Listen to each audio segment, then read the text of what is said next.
हाय, good evening everyone.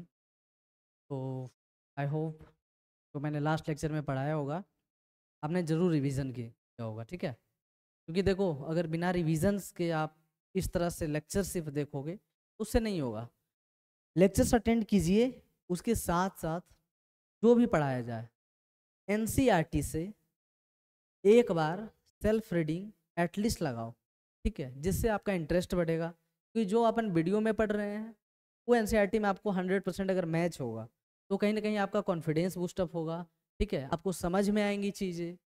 बाकी अगर skip करते जाओगे, सिर्फ लेक्चर देखोगे और एनसीईआरटी को सेल्फ एवेल्यूएशन नहीं करोगे, ठीक है, टेक्स्ट पढ़ने की आदत नहीं डालोगे, तो थोड़ा सा प्रॉब्लम्स हो सकती है। क्योंकि एग्ज़ाम में ऑनलाइन तो आएगा नहीं, एग्ज़ाम में क्या आएगा, आपको खुद से क्वेश्चन रीड करना है, इंटरप्रेट करना है कि क्या क्वेश्चन कह रहा है, समझना है, फिर उसे टिक करना है, ठीक है। इसलिए एनसीईआरटी की रीडिंग थोड़ा सा लगाइए। ओके, तो प्रीवियस लेक्चर में हमने जो इम्यून सिस्टम है उसका सारा पार्ट कवर कर कंप्लीट कर लिया। आज अपन स्टार्ट करेंगे डिजीज वाला पोर्शन, जो एनसीईआरटी में कुछ सिलेक्टेड डिजीज दी हुई है, ठीक है। उसके बारे में अपन जितना एनसीईआरटी में दिया हुआ है उसे बाहर नहीं जाएंगे, ठीक है। 5-6 डिजीज के बारे में डिटेल एक्सप्लेनेशन है। ओके,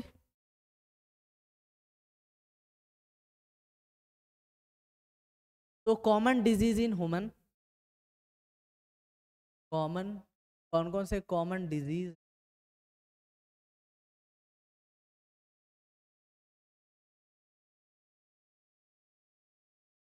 यहाँ पे ह्यूमन का ही अपन स्टडी कर रहे हैं, ठीक है, कोई अदर एनिमल का स्टडी नहीं कर, ठीक है। हाँ, हेडिंग रहेगा। अब बताओ डिजीज किस तरह के हो सकते हैं, डिजीज कौन प्रोड्यूस कर सकता है। मैं एक डेफिनेशन बताया था पैथोजन का, तो सबसे पहले उसको यहाँ मेंशन करना मस्ट है। जन, पैथोजन्स, ठीक है, पैथोजन। तो जितने भी disease causing micro organism, causing micro, जितने भी डिजीज कॉजिंग माइक्रो ऑर्गेनिज्म है उसको क्या बोलते हैं, पैथोजन बोलते हैं। क्या हो सकता है पैथोजन का एग्जाम्पल, वेरी कॉमन, बैक्टीरिया हो सकता है, फंगस हो सकता है, प्रोटोजोआ हो सकता है, और क्या हो सकता है, वायरस भी हो सकता है। तो बहुत तरह के हैं, ठीक है, बैक्टीरिया, फंगस, प्रोटोजोआ etc, तरह बहुत सारे एक्सेट्रा, ठीक है। इसी में से कुछ जो अपने को पढ़ना है, बैक्टीरियल डिजीज के बारे में पढ़ना है, एक दो फंगल डिजीज के बारे में, एक प्रोटोजोआ, बहुत ज़्यादा फेमस एग्जाम्पल है मलेरिया, प्रोटोजोआ की काउज होता है, प्लाज्मोडियम, ठीक है, उसके बारे में पढ़ेंगे, ठीक है। कुछ वायरल डिजीज के बारे में, वायरस से काउज होता है उसके बारे में भी अपन स्टडी करेंगे, ठीक है, क्लियर।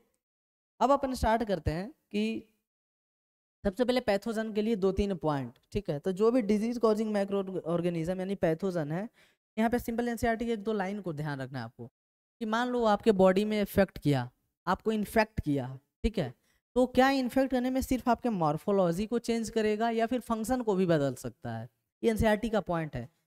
क्वेश्चन दे देगा कि pathogen can alter the morphology of the body, और option number second function of the body, option number C both of the above, option number 4 none. तो क्या आंसर जाएगा, बोथ जाएगा।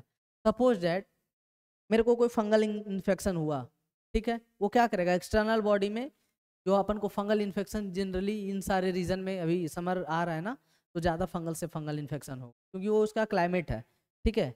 तो वहाँ पे क्या स्किन को खराब कर देगा, तो मॉर्फोलॉजी में चेंज हुआ, कोई पार्ट को डैमेज कर दिया। अगर वो अपना फंक्शन को इनहिबिट कर दिया, मान लो कोई ऐसा बैक्टीरिया है जो अपने डाइजेस्टिव सिस्टम को अफेक्ट कर दिया जा करके, तो क्या होगा, अपना डाइजेशन खराब हो जाएगा। कोई वायरस ऐसा है जो अपने रेस्पिरेटरी सिस्टम में चला गया है, कोविड-19 क्या करेगा, अपने रेस्पिरेटरी फंक्शन को इनहिबिट कर दे सकता है। तो जो भी पैथोजन है वो स्ट्रक्चरली भी वेरिएशन ला सकते हैं और फंक्शनली भी वेरिएशन ला, स्ट्रक्चर का मतलब मॉर्फोलॉजी में चेंज कर सकता है और फंक्शन का मतलब जो रिस्पेक्टेड ऑर्गन का जो फंक्शन है, सिस्टम का फंक्शन है, उसको भी इनहिबिट कर सकता है, अफेक्ट कर सकता है। ठीक है, तो बेसिक पॉइंट समझ में आया, इसको आई थिंक लिखने की जरूरत नहीं है। ठीक है, एनसीईआरटी रीड करोगे एक एक पॉइंट आपको मिलेगा, ये मेरी श्योरिटी है। ठीक है, अब अपन नेक्स्ट स्टार्ट करेंगे। अगर अपन डिजीज में आ जाए तो बहुत सारा डिजीज के बारे में यहाँ पे दिया हुआ है। तो सबसे पहले हम लोग बैक्टीरियल डिजीज में, बैक्टीरियल डिजीज से स्टार्ट करेंगे, जिसमें से सबसे पहला होगा अपना जो डिजीज में जो सबसे फर्स्ट होगा, ठीक है।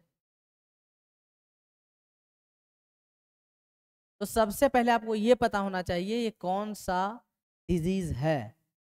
डिजीज का अपना एक फिक्स पैटर्न होगा कि हम लोग कैसे पढ़ेंगे डिजीज को। सबसे पहले इसका ब्रॉड क्लासिफिकेशन कि ये बैक्टीरियल है, वायरल है, ठीक है, प्रोटोजोअन है, फंगल है।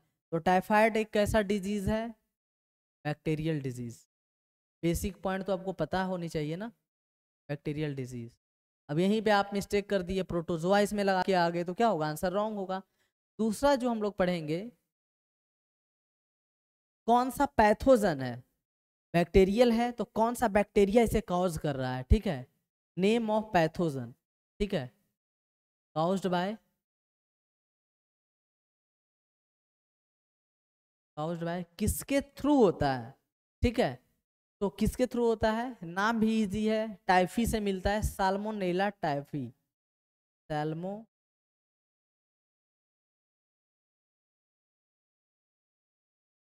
देखो कॉमन कॉमन नाम आ रहा है, टाइफी, टाइफाइड, ठीक है।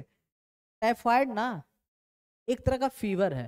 टाइफाइड को क्या बोलते हैं? टाइफाइड फीवर भी बोलते हैं, ठीक है, क्योंकि इसमें लगभग सारे फीवर का ही कंडीशन आता है, ठीक है। टेम्परेचर आपका हाई रहेगा बॉडी का, ठीक।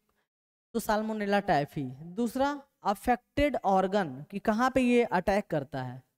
अफेक्टेड ऑर्गन, अफेक्टेड पार्ट, दिख रहा है ना, अफेक्टेड पार्ट या अफेक्टेड ऑर्गन। बहुत कंफ्यूजन होता है एक इसमें, टाइफाइड में। मैं यहीं पे बता देता हूँ, जहाँ पे भी मैं मार्क करूँ कि आपको कंफ्यूजन होता है, मतलब जब मैं अपना प्रिपरेशन करता था, ये कॉमन डाउट है कि यहाँ पे आपको कंफ्यूजन होगा ही होगा, क्वेश्चन यहाँ पे गलत होंगे। जैसे ये जो पार्ट है ना टाइफाइड, ये कहाँ पे इफेक्ट करता है? स्मॉल इंटेस्टाइन वाले पार्ट को करता है, स्मॉल इंटेस्टाइन को इफेक्ट करता है। एक ऐसा क्वेश्चन इसी चैप्टर में बनेगा, इसी पार्ट में बनेगा, जो कहाँ पे बनता है? लार्ज इंटेस्टाइन को इफेक्ट करता है, आएंगे आगे, ठीक है, वहां पे ही बताएंगे। इंटरवीवा हिस्टोलिटिका का है, ठीक है, यहाँ चलो बता दिया। तो अफेक्टेड पार्ट कौन सा है? स्मॉल,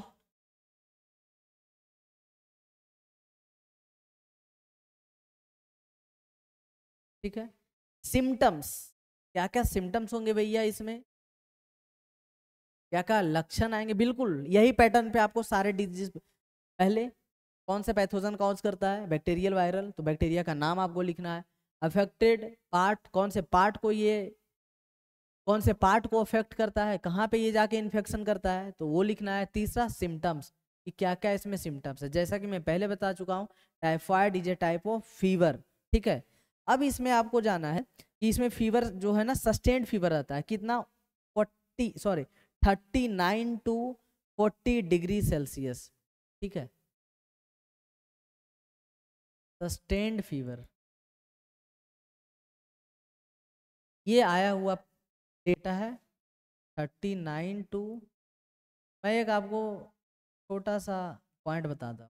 सारा क्वेश्चन ऐसे ही लिखा हुआ था, which of the following correct और इनकरेक्ट में क्वेश्चन आया था नीट में, ठीक है। सब सही था, ऐसे ही था लाइन, बस यहाँ डिग्री सेल्सियस की जगह पे, डिग्री सेल्सियस की जगह पे यहाँ पे क्या एग्जामिनर ले लिख दिया था? Degree Fahrenheit. तो मेरा क्वेश्चन तो ये सही हुआ, क्योंकि मैंने इसको, मेरा जो नज़र है इस पार्ट पे चला गया। बट मेरे कई ऐसे कलीग हैं, कई ऐसे फ्रेंड हैं जिनका ध्यान नहीं गया, वो रैपिड क्वेश्चन को पढ़े, फास्टली पढ़े और इसे टिक करके आ गए ये करेक्ट है, बट ये करेक्ट नहीं था। फ़ारेनहाइट नहीं होगा, क्या होगा? सेल्सियस होगा।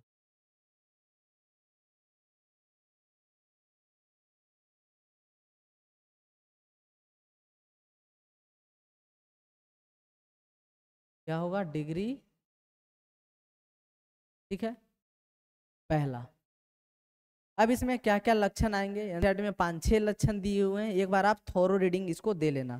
कैसे? स्टमक पेन होगा, कॉन्स्टिपेशन होगा, ठीक है, ये आप रीडिंग लगा लेना। स्टमक पेन होगा, पेट में दर्द होता है इसमें, कॉन्स्टिपेशन, ठीक है, कॉन्स्टिपेशन का मतलब क्या है, स्टूल जो है, फीसेस जो है वो बहुत टाइटली पास हो, बहुत ज़्यादा फोर्स लगाना पड़े, उसको हम लोग कॉन्स्टिपेशन कहते हैं, ठीक है।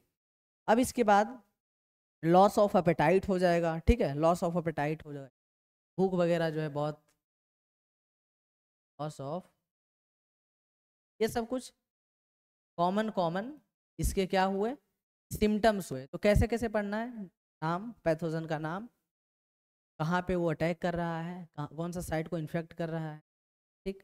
उसके बाद क्या, उसके बाद उसके सिम्टम्स पढ़ेंगे, ठीक है। इस तरह से बिल्कुल पैटर्न वाइज अपना एक फिक्स पैटर्न होना चाहिए किसी भी डिजीज में। अब इसका जो है ना सेवियरिटी, सिवियरिटी, सिवियरिटी समझते हो ना, कि मैक्सिमम क्या हो सकता है इस डिजीज के कंडीशन में। क्या टाइफाइड से डेथ हो सकती है? हाँ, डेथ हो सकती है, डेथ हो जाती है लोगों की। कैसे? मान लो ये इन्फेक्ट किया स्टमक वाले इंटेस्टाइन वाले रीजन को, उसमें परफोरेशन कर दिया। परफोरेशन का क्या मतलब है,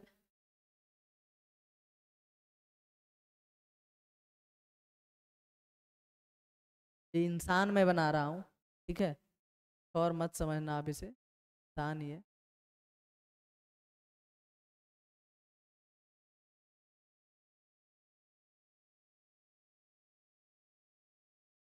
लग नहीं रहा इंसान के जैसा, बट ठीक है, ये स्टमक वाला पार्ट है, ठीक है, मान लो ये स्टमक, इसको इधर बाहर निकाल।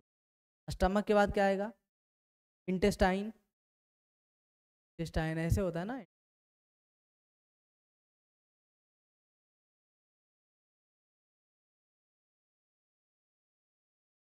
ये स्मॉल इंटेस्टाइन इसी पार्ट को अफेक्ट कर रही है ये, ठीक है, इसी पार्ट को ये अफेक्ट कर रही है।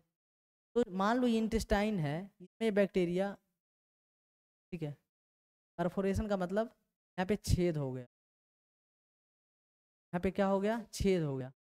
परफोरेशन का मतलब क्या हो रहा है, स्मॉल होल हो गया यहाँ पे। तो जो भी हम खाएंगे, खाने के बाद क्या होता है, डाइजेशन होता है, ठीक है। डाइजेशन कहाँ पे होता है, एसिमिलेशन होता है। तो स्मॉल इंटेस्टाइन में सबसे ज़्यादा डाइजेशन होता है, ठीक है, स्टमक में भी होता है कुछ चीज़ें का इंटेस्टाइन में होता है। तो इंटेस्टाइन में जो भी मटेरियल आएगा, मान लो यहाँ पे ये पोर बन गया, ठीक है, तो क्या होगा, यहाँ से ये बाहर आ जाएगा, फैल जाएगा चारों तरफ। तो ये बहुत ज़्यादा सीवियर होता है। मान लो जितना भी डाइजेस्टेड मटेरियल या अनडाइजेस्टेड, वो इंटेस्टाइन से ऐसे आ रहा है, और इंटेस्टाइन फट जाए, स्मॉल स्मॉल पोर हो जाए, होल हो जाए, और सारा मटेरियल क्या हो जाएगा, वहाँ से बाहर आ जाएगा। क्या करेगा, अदर सारे ऑर्गन के बीच में फैल जाएगा, ठीक है, लीवर है, पीछे किडनी है, या फिर एब्डोमेन में जितने ऑर्गन है वहाँ पे क्या करेंगे, फैल जाएंगे, और इसके कारण डेथ, इमरजेंसी कंडीशन में अगर ट्रीट नहीं हुई तो डेथ लगभग तय है, ठीक है। तो ये इसका सेवियरिटी हुआ, क्या, इंटेस्टाइनल परफोरेशन में काउज इन सीवियर केसेस, ठीक है।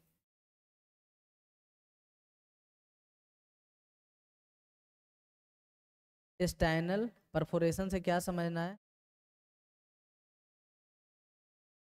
परफो, इंटेस्टाइन में क्या हो गया, छेद हो गया, ठीक है, कैन काउजेस डेथ, ठीक है, डेथ में अगर,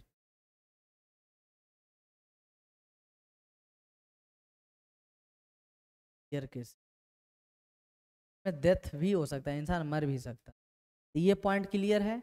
ये टाइफाइड का बेसिक इंट्रोडक्शन जो कि आपको पता होना चाहिए 12th लेवल पे, तो मैंने इसको एक्सप्लेन किया।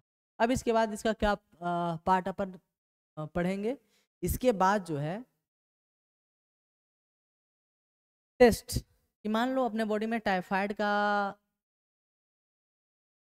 इन्फेक्शन हो गया, ठीक है, तो ये सब लक्षण दिखेंगे, पेट में दर्द होगा, कॉन्स्टिपेशन होगा, फीवर होगा। तो कहीं ना कहीं, हाँ, ये फैलता कैसे है, इंटेस्टाइन में आता कैसे है, तो कंटामिनेटेड फूड एंड वाटर से, ठीक है। इसीलिए आप अपने सराउंडिंग में जहाँ भी रहते हैं वहाँ पे आप ध्यान दीजिए कि आप वाटर जो पी रहे हैं वो कहीं कंटामिनेटेड तो नहीं है, ठीक है, प्योर वाटर का कंजप्शन यूज़ कीजिए। फूड जो है थोड़ा हाइजीनिक वे में लीजिए, ठीक है, ऐसा नहीं है कि जहाँ हुआ वहीं खाना शुरू कर दिए। थोड़ा सा सराउंडिंग को देखते हुए कहाँ पे हाइजीन है, कहाँ पे हाइजीन नहीं है, इस चीज़ का आप ध्यान रखेंगे तो कहीं ना कहीं प्रिवेंटिव मेजर्स यही सब तो है। Prevention is better than cure. अगर आप प्रिवेंशन अच्छा रखेंगे तो बहुत कम चांस है कि आपको इन्फेक्शन हो सके। क्लियर? ठीक है। अब इसके बाद क्या पढ़ेंगे कि मान लो अपने को पता चल गया कि टाइफाइड है, तो भैया कैसे पता चलेगा कि टाइफाइड है? ठीक है, तो टाइफाइड का क्या होता है? टेस्ट होता है। ठीक है, टाइफाइड टेस्ट एनसीईआरटी में बस टेस्ट का नाम दिया हुआ है, उसको आप ध्यान रखिए। बिडाल टेस्ट, बहुत लोग बिडल बोलते हैं, बिडाल बोलते हैं, बिडल टेस्ट। ठीक है, बिडाल टेस्ट। एक्चुअली इसमें होता क्या है नहीं पढ़ना है आपको। बिडल टेस्ट में क्या है इसका डिटेल ये क्यों पढ़ना है, एनसीईआरटी में नहीं है, बट फिर भी टेस्ट के लिए मैं बता दूं अगर कोई चाहे तो। बिडल टेस्ट में एक्चुअली होता है, जब आप बिडल टेस्ट कराओगे तो अल्टीमेटली क्या होगा, बिडल टेस्ट कराओगे तो दो रिजल्ट आएगा। क्या क्या? या तो टाइफाइड पॉजिटिव या तो टाइफाइड नेगेटिव। टाइफाइड पॉजिटिव मतलब कि कहीं ना कहीं उसमें वो बैक्टीरिया कहीं ना कहीं से बॉडी में आया है, मतलब कि bacteria in the form of antigen, तो एक ग्लूटिनेशन रिएक्शन होता है, यानी एंटीजन एंटीबॉडी रिएक्शन। एंटीबॉडीज कब बनती है? जब एंटीजन आता है। एंटीजन के फॉर्म में कौन आ रहा है यहाँ पे? बैक्टीरिया आएगा, साल्मोनेला टाइफी, तो एंटीबॉडी, तो एंटीजन एंटीबॉडी रिएक्शन, और यहाँ पे क्लम्पिंग होता है। ये सारा मैकेनिज्म इसका है। ठीक है, जो कि आपके नॉलेज के लिए इस लेवल पे दिमाग खर्च करने की जरूरत नहीं है। ओके, तो बिडाल टेस्ट। अब इसका एक छोटा सा स्टोरी है। ठीक है, एक स्टोरी है, बहुत इंटरेस्टिंग स्टोरी, स्टोरी है इससे रिलेटेड। इंग्लैंड में, यूनाइटेड किंगडम में, जैसे जो भी लोग बैचलर रहते हैं वो क्या करते हैं, मेस में खाना खाते हैं, मेस वगैरह में। ठीक है, होटल्स में खाते हैं। तो मेस में जब आप खाना खाते हो तो वहाँ पे जो बनाने वाला बंदा है उसकी वो कितना हाइजीन मेंटेन करके रखा है बहुत मैटर करता है। ठीक है, तो जहाँ पे भी आप खाते हो वहाँ पे अगल बगल देख के खाना कि वहाँ पे हाइजीन मेंटेन है कि हाइजीन मेंटेन नहीं है। अगर हाइजीन मेंटेन नहीं है तो वहाँ से आप निकल जाएं, वहाँ के डिश को, वहाँ का जो खाना है वहाँ का ट्राई नहीं करना चाहिए। ठीक है, कि हाइजीन बहुत इंपॉर्टेंट है। ठीक है, इस समय पे नहीं पता चलता, यंग एज में कहीं भी खा लेते हैं, बट जैसे जैसे एज आता है वो कहीं ना कहीं ये चीज़ अपने को लगती है। तो यूनाइटेड किंगडम में जैसे एक मैरी मलून, ठीक है, Mary lady a cook, lady cook name, lady cook name Mary, MARRY, Mary मलून। ठीक है, इसका नाम था मैरी मलून, इसका नाम था। इसलिए इसको क्या बोलता, क्या होता था ना कि ये खाना बनाती थी तो हाइजीन मेंटेन नहीं की होगी, टाइफाइड होगा। तो ये कॉन्टामिनेटेड फूड एंड वाटर से जो लोग इसके यहाँ खाने आते थे सबको टाइफाइड हो गया। तो क्या हुआ, इसलिए इसको क्या बोला जाता है, वेक्टर। इसको क्या बोला गया, वेक्टर ऑफ टाइफाइड उस टाइम पे। ऐसा नहीं है अभी है, ये पहले की स्टोरी है। ये क्या हो गई, वेक्टर। वेक्टर का मतलब क्या है कि मान लो अगर मेरे पास कोई डिजीज है, मैं उसे सामने वाले बंदे को कर दिया तो मैं उसके लिए वेक्टर हुआ, जो स्प्रेड करे डिजीज को, उसे हम वेक्टर कहते हैं। ठीक है, तो इसका नाम क्या था, मैरी मलून। इसीलिए इसका जो है निक नेम, एक निक नेम दिया गया। ठीक है, क्या दिया गया nickname, typhoid Mary, typhoid Mary. तो प्यार से क्या बुलाते हैं, टाइफाइड, टाइफाइड मैरी। ये क्या की थी वहां पे, फैला दी थी ये बीमारी को। कौन से बीमारी को, टाइफाइड को। ठीक है, तो इसलिए प्यार से इसको बुलाते हैं। ठीक है, इज्जत से, टाइफाइड मैरी। क्लियर है? तो this is all about typhoid disease.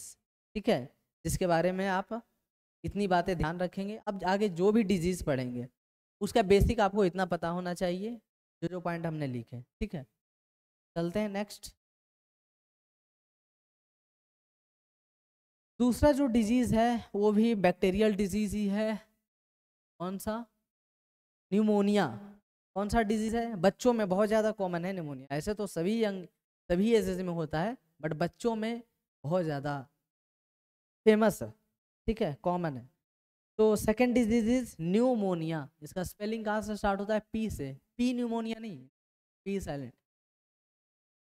ओ, तो क्या क्या हम लोग पढ़ेंगे इसके बारे में?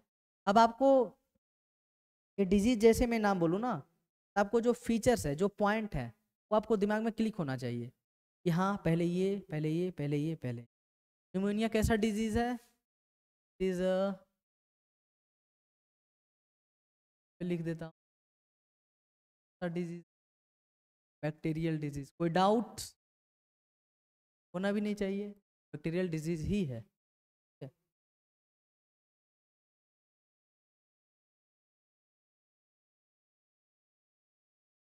अब इसका जो बैक्टीरिया है, किसके थ्रू ये होता है, ठीक है, जो इसका पैथोजन है कौन सा? इसमें दो पैथोजन अपने को पढ़ना है।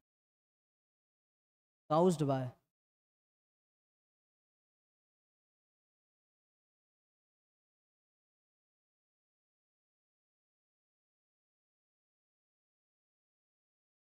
Caused bye.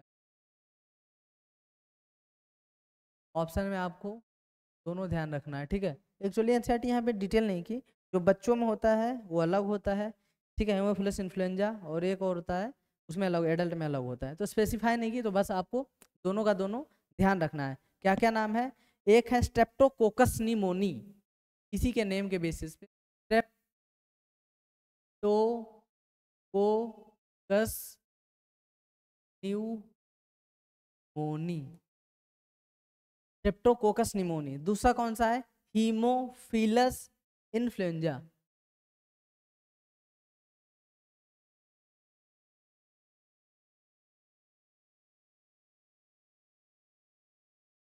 ठीक है, हीमोफिलस इन्फ्लुएंजा, हीमोफिलस इन्फ्लुएंजा, ठीक है। ये इसके लिए कॉज है। अब ये कौन से पार्ट को अफेक्ट करता है? दूसरा पॉइंट क्या होगा? अफेक्टेड पार्ट या अफेक्टेड ऑर्गन, अफेक्टेड पार्ट या अफेक्टेड और, ठीक है। तो आप कॉमन पता, न्यूमोनिया होता है तो क्या गांव के भाषा में क्या बोलते हैं इसको, न्यूमोनिया को? जनरल लैंग्वेज में न्यूमोनिया कहते हैं कि लंग्स में, फेफड़े में पानी भर गया है, ठीक है। तो किसको अफेक्ट कर रही है? लंग्स। लंग्स के अंदर, लंग्स कितने होते हैं बॉडी में, पता है ना? दो। ये लंग्स,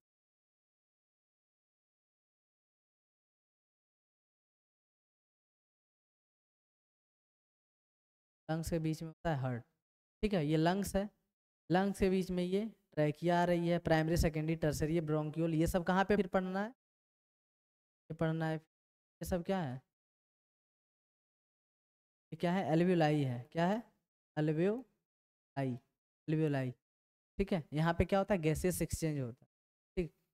तो ये एल्वोलाई पार्ट को अफेक्ट करता है, ठीक है। तो अफेक्टेड ऑर्गन या फिर अफेक्टेड पार्ट में क्या बोलेंगे?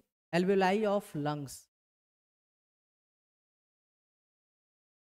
ऑफ लंग्स का पार्ट है, ठीक है। तो एल्वोलाई, एल्वोलाई को क्या बोल, कैसा होता है? एयर फिल्ड सैक होता है, ठीक है। एल्वोलाई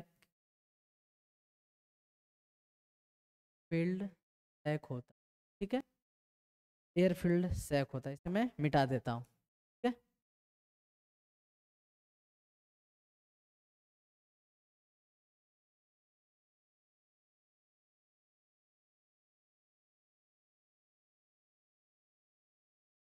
तो अफेक्टेड ऑर्गन पता चल गया। अब इसके बाद क्या होगा? इसके सिम्टम्स क्या हैं, क्या क्या साइन इसमें आते हैं, ठीक है, ये सब के बारे में अपन डिटेल से पढ़ेंगे। सिम्टम्स में है कि फीवर, अगेन कि निमोनिया का सिम्टम्स क्या है? क्या है? फीवर। एक चीज ध्यान रखना है, वहां पे जो फीवर था ना, इसमें टाइफाइड का जो फीवर था, ठीक है, उसमें एक सस्टेन्ड फीवर आ रही थी। सस्टेन्ड का मतलब कि 39 to 40 degree centigrade NCERT mention की है, ठीक है, 39 to 40 डिग्री। लेकिन यहाँ पे ऐसा कुछ नहीं है। यहाँ पे क्या है कि फीवर है चिल के साथ, ठीक है। फीवर कैसा है? फीवर विथ चिल, पूरा ठंड लगेगी आपको, ठीक है, फीवर विथ चिल। और क्या है? कफ होगा साथ में। और क्या होगा? हेडेक हो सकता है, ठीक है। तो उससे थोड़ा सा ये डिफरेंस है। चिल जो वर्ड है ना, चिल, इसको आप ध्यान रखेंगे। ये आपका आइडेंटिफाई करेगा ये टाइफाइड वाला फीवर नहीं है बल्कि ये निमोनिया वाला फीवर है, ठीक है। फीवर भी चिल, ओके। अब इसमें नेक्स्ट क्या सिम्टम्स हैं, फीवर है। अब इसका हम लोग देखेंगे सीवियर केसेस, ठीक है।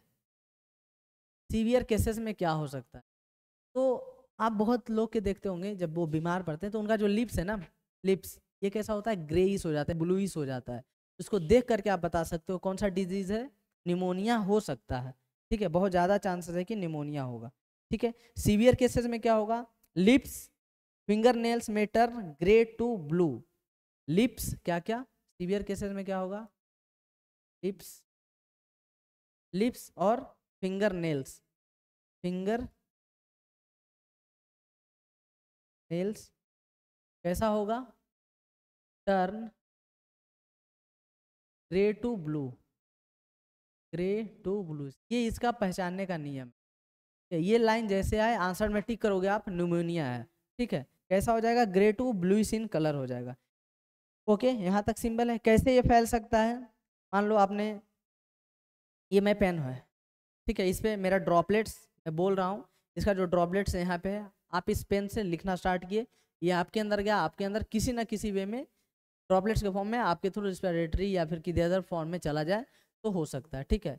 एक रुमाल शेयर करने से, इसीलिए कहा जाता है कि अपना सब सेपरेट रखना चाहिए, दूसरे का कपड़े या फिर कुछ ज़्यादा कॉमन चीज़ें यूज़ नहीं करना चाहिए। वाटर बॉटल हो सकता है, ग्लास बॉटल हो सकता है, ठीक है। ये सब चीज़ें आप ध्यान रखेंगे, ठीक है। ड्रॉपलेट्स के फॉर्म में ये फैलता है, क्लियर है यहाँ तक, ओके। तो ये अपना दूसरा बैक्टीरियल डिजीज निमोनिया फिनिश होता है। एनसीईआरटी में बेसिकली इन्हीं दोनों के बारे में डिटेल्ड है। Some other bacterial disease are, some other bacterial, बहुत सारे डिजीज हैं बैक्टीरिया जो एनसीईआरटी नहीं लिखती है। कुछ अदर और बैक्टीरियल डिजीज का सिर्फ नाम एनसीईआरटी में दिया हुआ है बट उसका एक्सप्लेनेशन नहीं है, जैसे प्लेग, तो आप नाम तो एटलीस्ट ध्यान रखेंगे। बोलते हैं ना एक साथ कि डायरिया हो गया, डिसेंट्री हो गया, तो डिसेंट्री, प्लेग एंड डिप्थेरिया।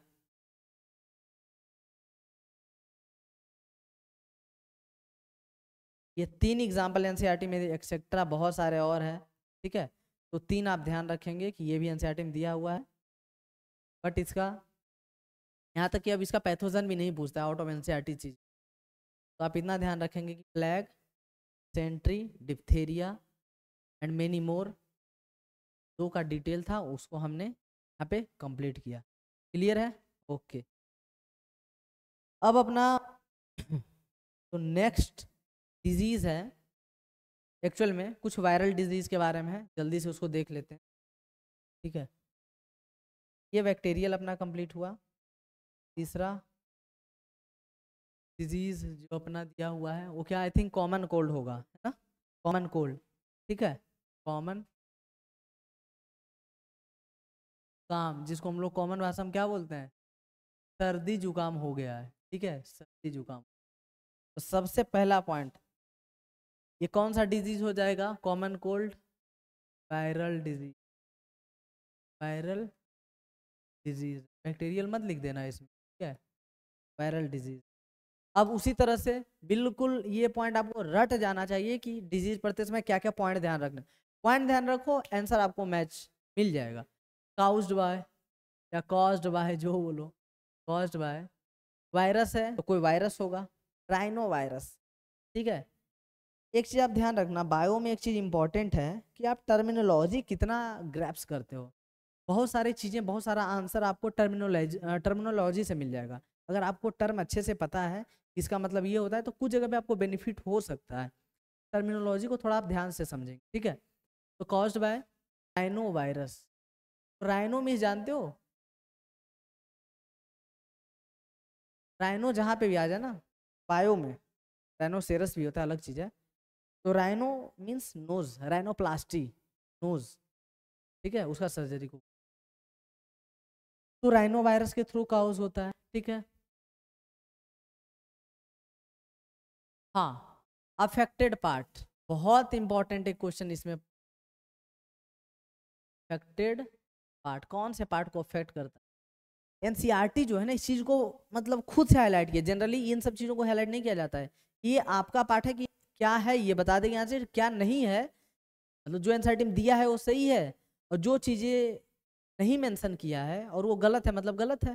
ठीक है, एनसीईआरटी एक चीज मेंशन करती है कि कॉमन कोल्ड में जो राइनो वायरस होता है वो अफेक्ट करता है नोज, नोज वाले पोर्शन को अफेक्ट करेगा, रिस्पायरेटरी पार्ट को अफेक्ट करता है, बट लंग को कभी भी कॉमन कोल्ड अफेक्ट नहीं करता है। नोट कर लो, सेकेंड 5 स्टार क्वेश्चन अभी तक का ही है। ठीक है, कैसे कि कॉमन कोल्ड जो है अफेक्ट करता तो है कौन से पार्ट को,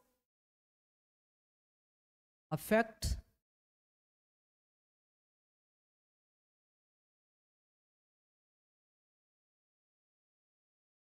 रिस्पायरेटरी एक्ट,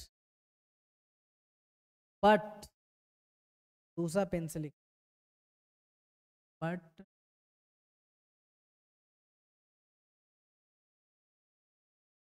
अफेक्ट लंग्स को अफेक्ट नहीं करता। इसमें क्या होता है कॉमन कोल्ड में, जनरली कॉमन कोल्ड हुआ सिट्रिजिन अपन खा लेते हैं सिंपल सा, बट कॉमन कोल्ड एक ऐसा डिजीज है जिसमें कि 4 to 7 डेज में 4 to 7 डेज में ये अपने आप ठीक हो जाता है। ठीक है, अब नहीं भी कुछ दवा लेंगे, सिर्फ प्रिवेंशन लेंगे, प्रिवेंटिव मेजर्स लेंगे, तो ये अपने आप 4 से 7 दिन में सही हो जाता है। ठीक है, तो ये अपना एक वायरल डिजीज़ है। ठीक है, इसके बाद एड्स भी एक वायरल डिजीज है, बट उसका पूरा डिटेल है वो अपन बाद में देखें। ओके, क्लियर है यहाँ तक?